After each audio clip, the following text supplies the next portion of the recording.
Hello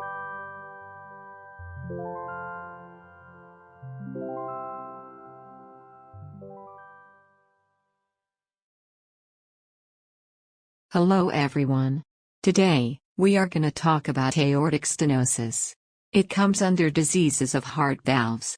So, before coming into the valvular heart diseases, let's talk about the heart. So, what is the heart?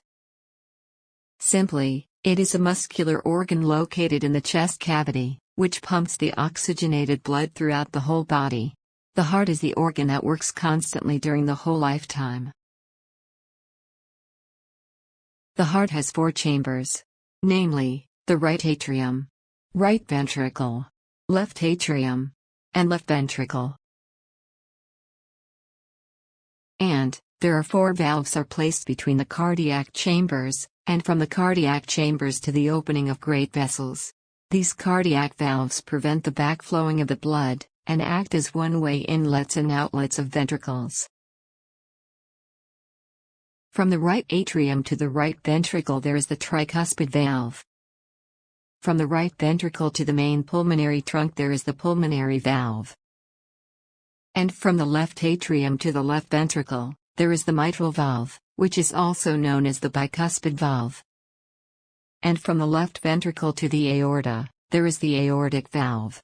The tricuspid valve has 3 cusps, and the mitral valve has only 2 cusps. Both pulmonary and aortic valves made of 3 cusps, and they are also known as semilunar valves. So, aortic stenosis is narrowing the aortic valve, located at the exit of the left ventricle, where the aorta begins. Usually, it is a chronic progressive disease that limits the ventricular outflow.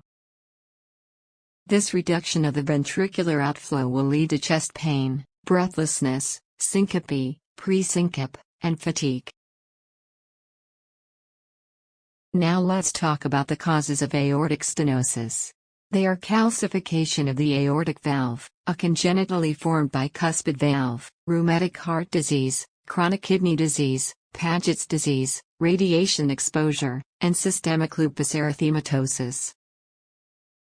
Calcific aortic stenosis is the most common cause of aortic stenosis and it occurs mainly in the elderly.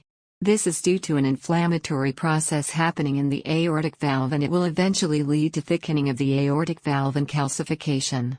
The risk factors for calcific aortic stenosis include old age, male sex, elevated lipids, hypertension, diabetes, and smoking. The bicuspid aortic valve is the most common form of congenital heart disease. Usually, they will present at an early age of their life. Also, it is associated with coarctation, or kinking of the aorta, aortic root dilatation, and aortic dissection. Rheumatic fever can produce progressive fusion, thickening and calcification of the aortic valve. Let's talk a bit about the pathophysiology of aortic stenosis. So, in aortic stenosis, obstructed ventricular emptying leads to increased pressure and compensatory hypertrophy. In turn, this results in ischemia of the myocardium due to increased workload of the enlarged cardiac muscle, and reduced blood supply to the heart. This will eventually lead to angina, cardiac arrhythmias, and left ventricular failure. Now let's go to the clinical features of aortic stenosis. Usually, the patient presents with syncope or faintishness that is induced by exercise, angina, and dyspnea. And, on examination, the pulse will be in normal sinus rhythm but, it will be a low volume and a slow rising pulse. On palpation, there will be a systolic thrill, a vibrating sensation at the aortic area which is the upper right sternal area. Usually, thrills are caused by a severe murmur. Also, the apex beat will not be displaced and sustained but, it will be heavy. On auscultation, there will be an ejection systolic murmur, a soft aortic component of the second heart sound, and a fourth heart sound.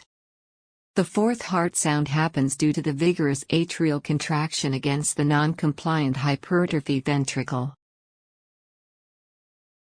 The investigations that are done to identify aortic stenosis are chest X-ray, ECG, echocardiogram, cardiac CT scan, cardiac magnetic resonance imaging, or CMR, and interventional radiological methods like cardiac catheterization. In the management of aortic stenosis, antibiotic prophylaxis for infective endocarditis should be considered as it is highly significant. The best method of treatment of aortic stenosis is aortic valve replacement surgery. And if the valve is not severely stenosed or calcified, valvotomy is also considered in especially children. This is usually done under direct vision, or by balloon dilation using X-ray vision. But eventually, aortic valve replacement will be needed.